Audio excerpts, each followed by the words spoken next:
السلام علیکم ناظرین، میں ہوں عباس بلوچ اور آپ دیکھ رہے ہیں ٹوڈے میڈیا نیٹ ورک۔ ناظرین، آج ہم آپ کی ملاقات کروانے جا رہے ہیں ایک ایسی شخصیت سے جو بھکر دھرتی سے تعلق رکھتی ہیں، لیکن ایک عرصہ دراز سے امریکہ میں مقیم ہیں اور پاکستانیوں کے ساتھ، بھکر کے لوگوں کے ساتھ، اپنی دھرتی کے لوگوں کے ساتھ بے پناہ محبت رکھتی ہیں۔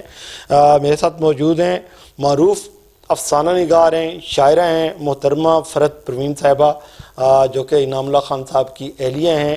اور انعام اللہ خان صاحب کو بھکر میں تقریباً ہر شخص جانتا ہے۔ انہوں نے مومی سینٹر کے حوالے سے رخسانہ شفقت ٹرسٹ کے نام سے DHQ کے ساتھ ان کا ادارہ موجود ہے، جو معذور افراد کے لیے ایک عرصہ دراز کے لیے سہولت فراہم کر رہا ہے۔ اسی طرح اگر ہم بات کریں محترمہ فرحت پروین صاحبہ کی، جو کہ میرے ساتھ موجود ہیں، انہوں نے کینسر کیئر کے نام سے لاہور میں ایک بہت بڑا ادارہ ہے، کینسر کا اسپتال ہے، جہاں پر وہ بورڈ آف ٹرسٹی کے ممبر ہیں۔ ان سے جانتے ہیں کہ ان کو اس بورڈ آف ٹرسٹی میں شامل ہونے کا یا کینسر کیئر اسپتال تعمیر کرنے کے حوالے سے کیسے شوق ہوا، اور امریکہ سے یہاں واپس بھکر آئی ہیں اور کتنے ایک اخراجات جو ہے ماہانہ وہ اس پر اٹھا رہی ہیں۔ بہت شکریہ میم، آپ نے ہمیں وقت دیا۔ کیسا آپ کو خیال آیا آپ کو کہ یہاں کینسر کیئر اسپتال کے ساتھ آپ نے ان کے بورڈ آف ٹرسٹی میں شامل ہوئی ہیں، اس میں شمولیت اختیار کی ہے؟ کیا کہیں گے، اس تفصیلی آگاہ کیجیے۔ یہ تو خیال آنا ہی چاہیے تھا، مجھے بہت پہلے بھی آنا چاہیے تھا۔ ہر وہ شخص جو احساس رکھتا ہے اور خود خوشحال ہے، اس کو دوسروں کی دکھ تکلیف کا خیال کرنا چاہیے۔ یہ میری ڈیوٹی تھی جو میں نے ذرا دیر سے شروع کی۔ اچھا، یہ بتائیے کہ آپ افسانے لکھتی ہیں، آپ شاعری کرتی ہیں، اور صاف ظاہر شاعر جو ہے نرم دل ہوتے ہیں، افسانہ نگار جو علاقے میں باہر ماحول دیکھتے ہیں تو اس کے مطابق لکھتے ہیں۔ یہ تھوڑا سا تفصیل سے بتائیے، کب سے آپ کو جو ہے یہ جو آپ نے بتایا کینسر کیئر ہاسپٹل ہے، اس کے ساتھ منسلک ہیں، انعام اللہ خان صاحب کا یہ جو مومی سینٹر ہے، یہاں پر بھی آپ توجہ دیتی ہیں، کیسے آپ یہ کر رہی ہیں سارا کچھ؟ یہ سارا کچھ نہیں ہے، ہم لوگ اپنے آپ کو محدود کر لیتے ہیں اپنے آرام عیش کر۔ اس سے زیادہ کیا جا سکتا ہے؟ مجھے یہ گلٹ ہے کہ جتنا میں کر سکتی ہوں میں نے اتنا نہیں کیا ہے، اور یہ صلاحیتیں خدا دیتا ہے، اپنے پاس سے نہیں بنائی جا سکتی۔ ہاں، ان کی پرورش کرو، جیسے ان کا خیال کرو۔ مجھے پڑھنے کا جنون تھا اتنا کہ بچپن میں نے بہت مارے کھائی اس کی وجہ سے کہ کورس کی کتابیں نہیں پڑھتی تھی اور یہی پڑھتی تھی۔ تو یہ جیسے کسی کی نیچر میں ہوتا ہے، کتابوں سے عشق میری فطرت میں ہی تھا، اور اس کو تو ایسا میں نے بلکہ یہ ایک بات بنائی ہوئی تھی کہ اگر مجھ سے کوئی کتاب لے لے، مارنا چاہے اتنا لے لے، تو بس میں کچھ دنوں میں مر جاؤں گی، ہیں، کیونکہ بغیر پڑھے۔ لیکن مری نہیں، ایک دفعہ ایسا ہوا تھا۔ آپ کی کتابیں آپ سے چھن گئی تھی یا کوئی لے گیا تھا؟ نہیں، کوئی نہیں لے گیا تھا، میری بیٹی نے کہا تھا، تو کہتی امی آج 5واں دن ہے، آپ زندہ ہیں؟ آپ زندہ ہیں؟ میں نے کہا کہتی ہیں میں نے کتابیں لے لی ہیں۔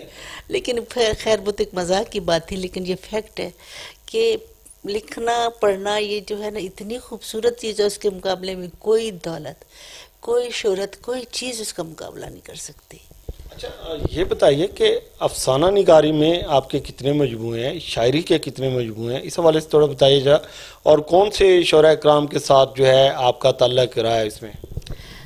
افسانوں کے میرے 5 مجموعے ہیں اور 6 پبلش ہو رہا ہے۔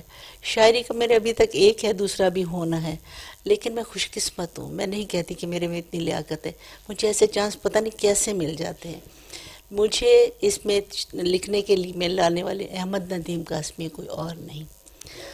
وہ ایسا تھا کہ میں امریکہ میں تھی اور سب وہاں لوگ انگلش بولیں، پاکستان والے بھی لڑکے بھی، جو میں کہتی بیٹے میں اردو آنٹی ہوں، میں نہیں سمجھتی، کہتے نہیں آپ کو پتہ ہے۔ میں نے کہا اچھا، چلو مجھے پتہ ہے تو کچھ آپ کو بھی پتہ ہونا چاہیے کہ آپ پاکستانی ہیں۔ تو پھر میں نے ذرا ان بچوں میں ایک انجمن بنا لی، اور اردو پھر سے ان کی ریوائیو کرنے کے لیے، چلو گھر آؤ کھانا کھلاؤں گی تو تم نے اردو میں کچھ لکھ لانا، ایسا کر کے۔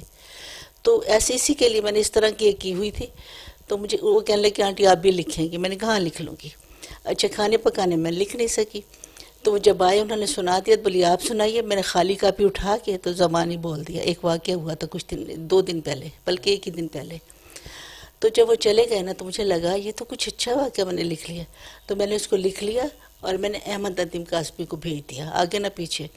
میں نے فون کیا پاکستان میں کہ پاکستان کا ہوتا ہے کچھ پتہ ہوتا ہے، احساس ہوتا ہے کہ اب کیا ہے۔ تو میں نے کہا تھا کہ سب سے اچھا جو ہے نا یہ لٹریری میگزین کون سا ہے، تو تو میری نند کا بیٹا کہنے لگا وہ تو ہے فنون لیکن وہ تو ایک کلاس کے علاوہ کسی کو نہیں چھاپتے. اس نے سمجھا جو شاید چھپنا. میں نے کہا میں نے نہیں پوچھا کون سی کلاس میں, مجھے ان کا پتہ بھیجو.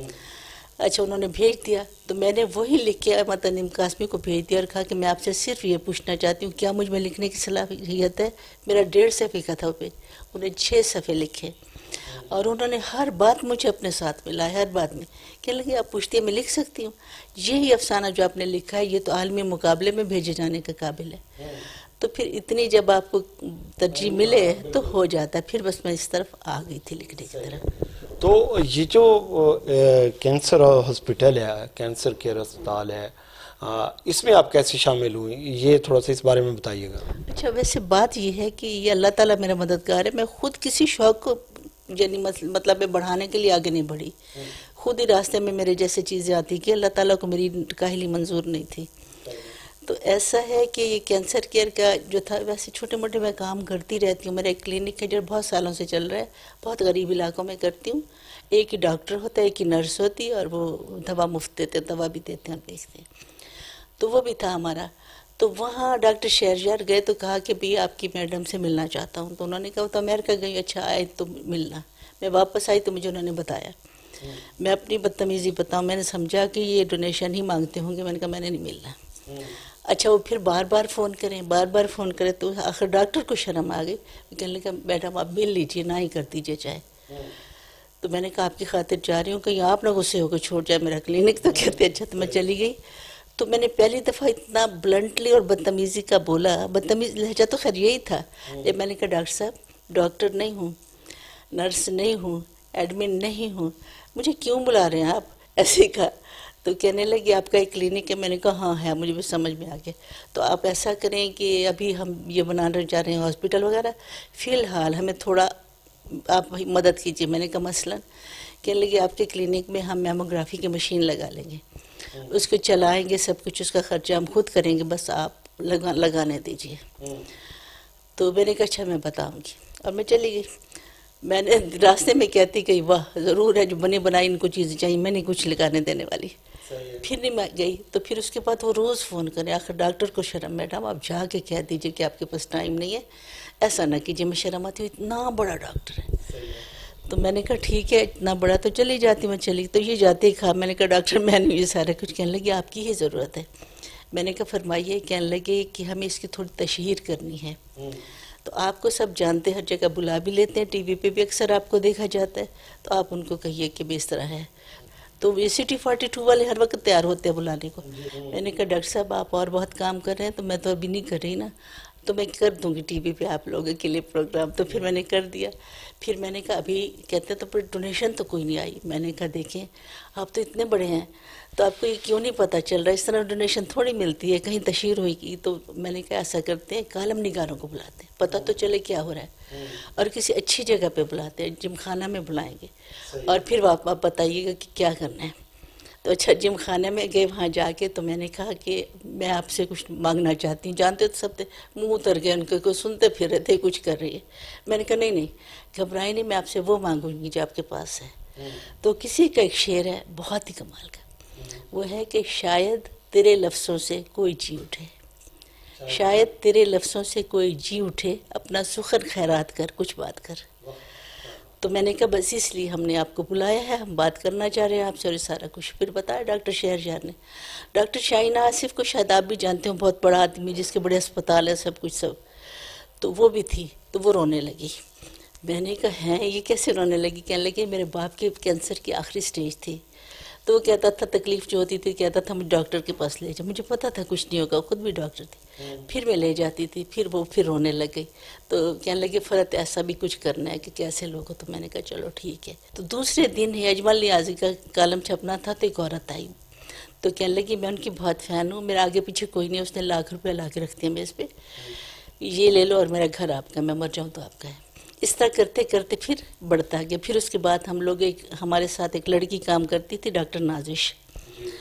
پھر ہم لوگوں نے بہت پروگرام کیا اچھا بولنے والوں نے, اور پھر ہم لوگوں کو لوگ جانتے گئے. بس یہ بتائیے کہ آپ نے مطلب یہ ایک ڈونیشن سے مطلب آپ نے پاکستانیوں کے ڈونیشن سے آپ لوگوں نے اتنا بڑا ایک اسپتال جو ہے یہ کھڑا کر دیا ہے، تو کتنے اس پہ اخراجات کتنے آئے آپ ٹوٹلی تقریباً کوئی تخمینہ اندازہ بتا سکتے ہیں؟ ہاں جی، یہ کبھی بھی نہ بن سکتا اسپتال، کبھی بھی نہ بن سکتا ہے. پھر اللہ تعالیٰ نے مجھے ایک نیکی عطا کرنی تھی کہ میرے پاس امریکن سٹیزن شپ ہے. میں نے اس کو امریکہ میں رجسٹر کرا لیا، اور وہاں کے لوگ اپنے علاوہ دوسرے کے دکھ کو بھی سمجھتے ہیں. وہاں جب ہم نے ڈونیشن مانگی تو ہمیں ملی. پھر کرتے کرتے اور بھی جگہوں پہ ہوتا گیا تو پیسہ تو بے حساب خرچ ہوا ہے. اور اسپتال اتنا خوبصورت ہے، اگر میں اس میں شامل نہ بھی ہوتی میں آپ کو کہتی کہ میں نے دنیا میں ایسا خوبصورت اسپتال نہیں دیکھا، کیونکہ ہم نے بہت ساری دنیا دیکھی ہے. ہم نے سنا ہے، ہمارا واسطہ نہیں پڑا، ہم کمپیئر نہیں کر رہے اس کو، کمپیریزن اس کے ساتھ شوکت خانم کے ساتھ، لیکن سنا ہے کہ وہاں پر فی بھی لی جاتی ہے لوگوں سے. آپ کے ہاسپٹل میں کیا طریقہ کار ہے؟ اس میں فی کا 10%، 20%، 30، 50 یا اوورآل فری ہے؟ کیا کہیں گے آپ؟ ہاں جی، شوکت خانم لوگوں کی ہم کبھی برائی نہیں کرنا چاہیں گے، اس لیے کہ انہوں نے ایک پریزیڈنٹ سیٹ کیا، یعنی ایک مثال سیٹ کی تھی کہ لاہور میں یا پاکستان میں بھی ایسا اسپتال ہو سکتا ہے. اب وہ جتنا کر سکے انہوں نے کیا. پھر اس کے بعد ضرورت جب پڑتی تھی تو پھر تھوڑا لے بھی لیتے تھے پیسے ان کے. تو ہم نے ان کو دیکھ کے ہمیں حوصلہ ہوا تھا، اور ہم 0% کچھ نہیں لیتے. کسی بھی علاقے سے، پاکستان کے کسی ایریا سے، کہیں سے. تو اچھا، نہیں، ہمارا مقصد یہ نہیں ہے آپ کو جھوٹا کرنا، کیونکہ ہمارے ناظرین دیکھ رہے ہیں، آپ کو پوری دنیا کے لوگ دیکھیں گے، یہ ایک پیغام جا رہا ہے سب کے پاس، ٹھیک ہے؟ آلریڈی تو مقصد یہ ہے کہ بہت سارے لوگ جو ہے ان کے ذہن میں یہ چیزیں ہوتی ہیں کہ آیا کہ وہاں پر ہمارے اخراجات ہوں گے تو کتنے ہوں گے. تو یہ چیزیں جو دیکھیں گے ان کو پتہ چلے گا، ناظرین کو، کہ کینسر کیئر ہسپتال میں آپ کے کسی قسم کے کوئی اخراجات نہیں ہونے والے. وہاں پر جسٹ آپ جائیں گے اور آپ کا علاج شروع ہو جائے گا. تو اس کے علاوہ جی آپ زیادہ اچھی بات کہوں جو میرے خیال میں بھی تھی، ڈاکٹر شہریار جیت کا مجھ سے وہ ایسا ہوا کہ وہ کہنے لگے کہ جب کوئی بیمار آتا ہے چاہے جتنا مرضی ہے روکو، اس کا کوئی نہ کوئی ساتھ ضرور آتا ہے. وہ چھپ کے کہیں لیٹرینوں کے پیچھے بیٹھے ہوتے ہیں، کبھی کہیں ہوتے ہیں، تو کیوں ان کو بیچاروں کو اس ذلت سے دو چار کریں. ہم نے کہا لے آؤ. ہم نے ان کے رہنے کے لیے ایک 3 منزلہ بلڈنگ بنائی ہے، سرائے کہتے ہیں ہم اسے. اچھا، اور اس میں اتنے اچھے بیڈ لگائے کہ میں نے ایک دفعہ تنگ آگے کہتا سستے نہیں لیے جا سکتے، تو کہنے لگے کہ چوتھے دن ٹوٹ جائیں گے، مہنگے لینے پڑیں گے. اور کھانا بھی دیتے ہیں ہم، اور اس کا ایک کیئر ٹیکر بھی اس کے دل کی تسلی کے لیے رہنے دیتے ہیں، اور کچھ نہیں لیتے. ٹرائٹ بھیجو کسی کو. اچھا، یعنی وہاں پر جو بھی مریض جاتے ہیں ان کے ساتھ ایک ان کا مطلب جو بھی کیئر ٹیکر ہوتا ہے وہ بھی، اور ان کی رہائش اور کھانے کا انتظام بھی آپ کی طرف، ہاسپٹل کی طرف سے ہے.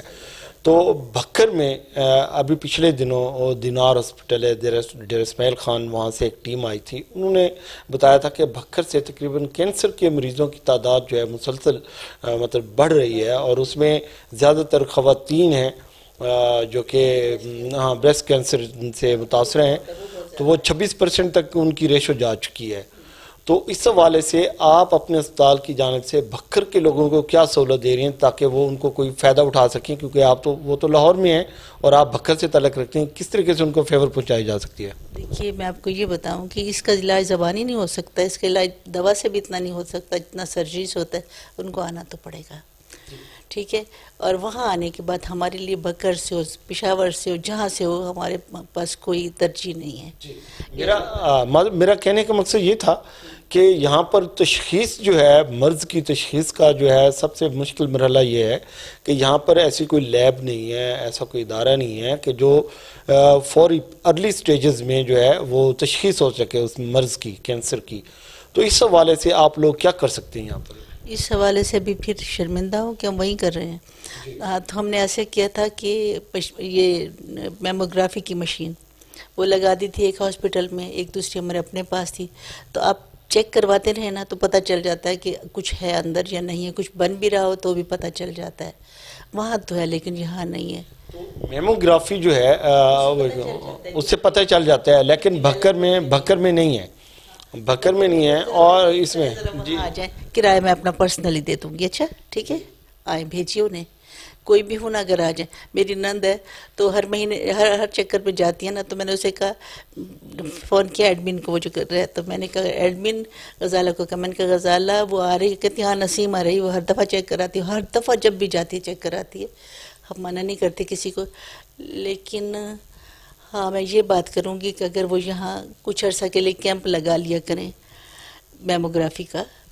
ہاں ہم نے لگایا تھا دوسرے شہروں میں. ہاں یہ میری غلطی ہے کہ میں نے پورے شہروں میں لگوایا تھا. تو پتہ چل جاتا ہے کسی کا ہوتا ہے، جس کی ابتدائی سٹیج ہو تو بالکل ٹھیک ہو جاتے ہیں، زیادہ بڑھ گیا ہو تو کچھ اور ہو جاتا ہے. ناظرین، فرد صاحبہ کی آپ نے بات سنی، ان کا ایک کھلی آفر دی ہے انہوں نے بکر کے شہریوں کے لیے کہ میموگرافی کے لیے اگرچہ یہاں پر کوئی سہولت نہیں ہے، لیکن وہ کہتی ہیں کہ اس کی کینسر کی تشخیص کے لیے یہ ایک ضروری ٹیسٹ ہے اور اس کے لیے وہ لاہور تشریف لائیں تو ان کو کرایہ بھی ان کی طرف سے ملے گا. اور یہ نوٹ کر لیں، بالکل میرے ساتھ بیٹھی انہوں نے کہا ہے کہ جو بھی کوئی ایسا شخص کوئی سمجھتا ہے کہ اسے کینسر کے چانس ہیں یا کوئی ایسی صورتحال ہے تو وہ ہاں تو بھی وہ خواتین کے لیے ان کی یہ آفر موجود ہے کہ وہ وہاں پر آئیں، ان کو کرایہ بھی دیں گی، رہائش بھی دیں گی، کھانا بھی دیں گی. اور اسی طرح کیمپنگ کی آپ نے بات کی ہے کہ مختلف شہروں میں کیمپ، تو آپ بھکر کو کیمپنگ سے کیوں محروم رکھا ہوا ہے؟ اس کے لیے کیا کریں؟ نہیں محروم نہیں رکھا ہوا، سچ یہ ہے کہ اس کی طرف دھیان نہیں دیا گیا، میری غلطی. تو آگے کے لیے یہ ہے کہ میں اکیلی تو نہیں ہونا، تو ٹیم ہے اور خالی ہاتھ تو نہیں آیا جاتا. وہ بیانات کی جس کے اندر مشین ہوتی ہے، میموگرافی کی لڑکیاں ہوتی ہیں ساتھ، وہ سب ہو جاتا ہے. شاید میں یہ کروا پاؤں گی. نہیں میں بات کیے بغیر وعدہ نہیں کرتی نا، جھوٹے نہ پڑوں. آپ کیا پیغام دیں گے بھکر کی خواتین کو، بھکر کے لوگوں کو اس حوالے سے اپنے جی؟ چونکہ ہمارا یہ کینسر کا ہی اسپیشل ہاسپٹل ہے اور عورتوں کو اکثر بریسٹ کینسر ہو جاتا ہے، تو ان کے لیے یہ ہو سکتا ہے کہ ہم یہاں کیمپ لگا لیں 1-2 دن کے لیے اور میموگرافی کی مشین ساتھ لے آئیں اور سب لوگ پہلے بتانا پہلے پڑے گا تو آ جائیں گے تو کرا لیں گے. تو اللہ کرے نہ نکلے، جس کا نکلے تو پھر وہ آ جائے. اور وہاں آپ کو بالکل کسی کی سفارش کی ضرورت نہیں، کوئی روپے پیسے کی ضرورت نہیں، جو آ جائے ویلکم. ہم تو اسی لیے بیٹھے وہاں. بہت شکریہ فرد صاحبہ. یہ تھیں محترمہ فرد پروین صاحبہ، ان کی آپ نے گفتگو سنی. بورڈ آف ٹرسٹی کے ممبر ہیں کینسر کیئر ہاسپٹل کی، اور ہمارے ساتھ یہاں موجود ہیں انعام اللہ خان صاحب. ان کو بھی میں تکلیف دوں گا، سر آپ ادھر تشریف لائیں اور چند باتیں ہم نے آپ سے بھی کرنی ہیں. ہمیں جوائن کر چکے ہیں انعام اللہ خان صاحب، اور ان سے بھی بات کرتے ہیں رخسانہ شفقت کے حوالے سے. بکر میں یہاں پر ان کا بہت اچھا ادارہ ہے معذور افراد کے لیے، اس حوالے سے بھی بات کریں گے. خان صاحب، کتنے عرصے سے یہ رخسانہ شفقت اسپتال یا مومی سینٹر یہاں پر قائم ہے؟ تو اس بارے میں بتائیے. اور جیسے میڈم نے کہا ہے ابھی کہ وہ کیمپ کے حوالے سے کوشش کریں گی، تو اس حوالے سے بھی آپ کیا ریکویسٹ کریں گے ان سے کہ وہ بکر کے لیے جو ہے وہ کوئی ایسا کیمپ لگوائیں؟ جی، ایسا ہے کہ یہ رخسانہ شفقت سے پہلے یہاں ایک مومی سینٹر ہوتا تھا، 2001 میں بنا تھا، وہ چل رہا تھا، تو اسی کو ہم نے اس کے اندر بھی مرج کر دیا ہوا ہے. اور یہ میرے بھائی کی بیگم تھیں، اللہ تعالیٰ انہیں مغفرت کرے، رخسانہ، اس کی ڈیتھ ہو گئی تھی کار ایکسیڈنٹ کی وجہ سے. تو ہم نے اس کے جو پیسے ہمیں انشورنس کے ملے باقی تھی، تو we brought it here and we spend it here. تو وہ یہاں پہ ہسپتال بنا دیا. اس میں ہمارے پاکستان بکر میں خاص طور پہ مرگی کی اور دماغی پرابلم کی بہت زیادہ ہے، تو اس پہ ہم لوگ خاص طور توجہ دے رہے ہیں. یہ میرے بھائی ہیں شفقت، جو ان کی بیوی تھی، ان کے نام پہ ہے شفقت اینڈ رخسانہ بہرحال. اور یہ میڈیسن یہاں پہ فری ہے، مگر یہ ہے کہ چونکہ مرگی کی میڈیسن دنیا میں بہت چیپ ہے اور ہمارے علاقے میں مرگی کا تعداد بہت زیادہ ہے. ہم نے یہ ورلڈ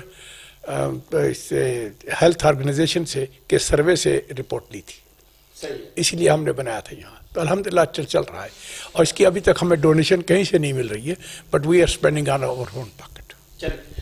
کیا کہیں گے آپ؟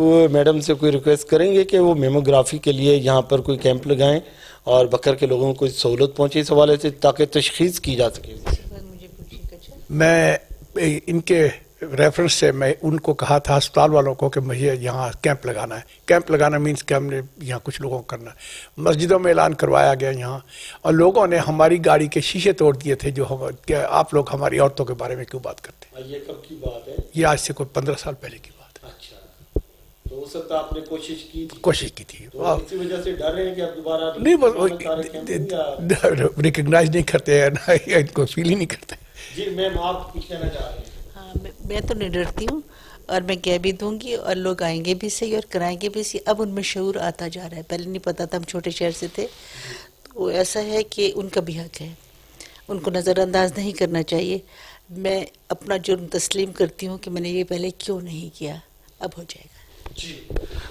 جرم تسلیم کرتی ہوں، بڑا شاعرانہ انداز ہے. محترمہ پروین صاحبہ کا شاعرہ بھی ہیں، تو انہوں نے اسی انداز میں گفتگو کرنی تھی. آپ نے ان کی بات سنی، انعام اللہ خان صاحب کی، فرحت پروین صاحبہ کی، اور وہ ایک کوشش کر رہے ہیں انسانی ہمدردی کے لیے، لوگوں کی فلاح اور بھلائی کے لیے، بیمار لوگوں کی خدمت کے لیے. تو یہ قابل تعریف بھی ہے، قابل ستائش بھی ہے.